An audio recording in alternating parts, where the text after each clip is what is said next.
Welcome to the Doctor of Creativity Show. I will be your host, the Doctor of Creativity, Jonathan Shilkert, for all your creative needs. Today we have two special guests, Theodore Gregg, author of the 5-star rated novel Last Request, and Senator Jim, who will be speaking from Washington, D.C. on our live satellite camera. The Senator will solve the recession with his most informative solutions. Plus, he will ask some daunting questions from the current administration. Where is the change from Obama? The Senator is tired of waiting and says the President can keep the change to his dollar, and he'll offer his own to the American people on our show today. Yes! Yes, that's right. We will solve the world's problems here on our show. Next, author Theodore Gregg will review the drama-packed Chapter 3 of his novel, Last Request. Then, ever so insightfully, movie review from the Doctor for The Watchmen, the highly acclaimed action thriller. Will it be a bow wow or 5 stars? A bust or brilliant? We will see. Now for the respected and brilliant Senator Jim.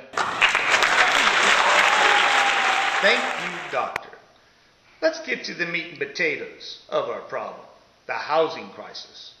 If we can solve it, we can save America. Giving us $20 off our taxes and putting people to work digging ditches just won't get the job done. We need and must have a 30% 30-year fixed mortgage for all of Americans for the following reasons.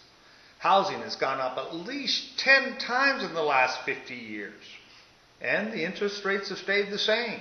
The banks are making 10 times their profits while breaking America down.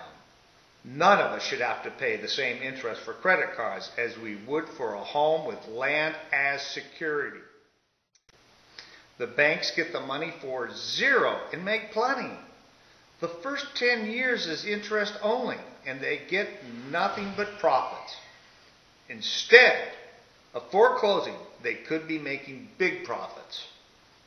It's their greed that's breaking America. Instead of sucking the money out of the economy, my plan would put the money back and get people to working again. And speaking of change, why didn't Obama insist the banks give us 3% mortgage when he gave them billions of dollars? Since when do you give money and get nothing in return? That's not the kind of change I want for my dollar. Speaking of a return, the government handed over $100 billion to AIG without an operating agreement. It's a simple business practice that outlines conditions that the company must follow to receive the funds. Like not stealing the money. It's common sense. The executives were going to take the money and stash it in their personal bank accounts because the government handed over the funds without an agreement. All those super smarty pants senators, and not one could figure this out. Uh-oh, I hear AIG executives are trying to stop the interview. That's why we have tasers and security. Until next time, when I solve the market crisis and save us from the scourges of Wall Street, this is Senator Jim signing off. Very insightful indeed. Now for this week's movie review, The Watchmen. The Doctor doesn't like to get bad reviews, but when I do, there will be lessons learned by examining why the movie was so terrible. This one was like a bad rap song. Everything was contrary to what perception of superheroes should be.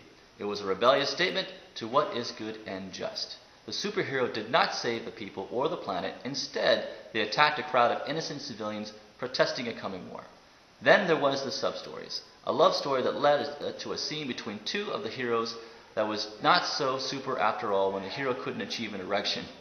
Certainly not recommended for children.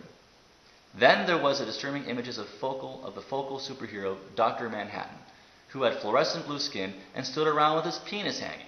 The Doctor says this is bad office manners. And when did the Film Society agree to such grievous low levels of profanity? After watching for 2 hours, the plot was finally revealed. It begun with a war with Russia, but changed to a threat from one of their own to destroy mankind. To make matters worse, they threw in the towel and joined their cohorts in confusing and unfulfilling ending. With one disjointed scene after another, the movie continued to fish for a plot, starting a story and ending it, time after time, And to make things worse, the entire film was narrated by a deep drawled voice that you could never really understand. Discombobulated, disjointed, and outright painful, the doctor recommends that you avoid this dog and save your money. This is certainly a 5 bow wow. Now it's time for our featured guest author Theodore Gregg to review his highly acclaimed novel, so let's have a hand for this week's presentation of Chapter 3 of Last Request. Chapter 3 is one of my favorites of Last Request. It begins with the evil billionaire father, Dick Cantrell, on his way to work at his very own skyscraper in downtown Los Angeles. When he arrives, his salesmen are waiting for the fourth quarter sales meeting. Dick reveals his plans for a Christmas contest.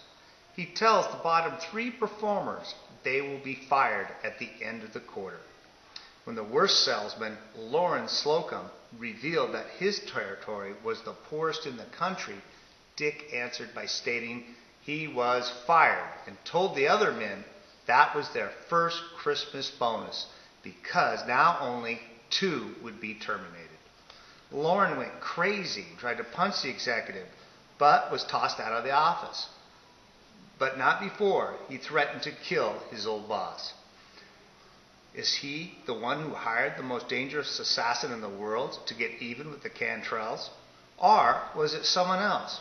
Read Last Request and find out. Until next time, thank you for viewing. Tell me, how to be a millionaire. Tell me,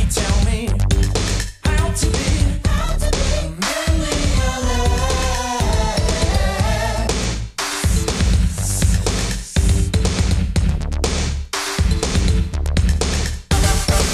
How surprising if you might consider loyalties go to the highest of bidders.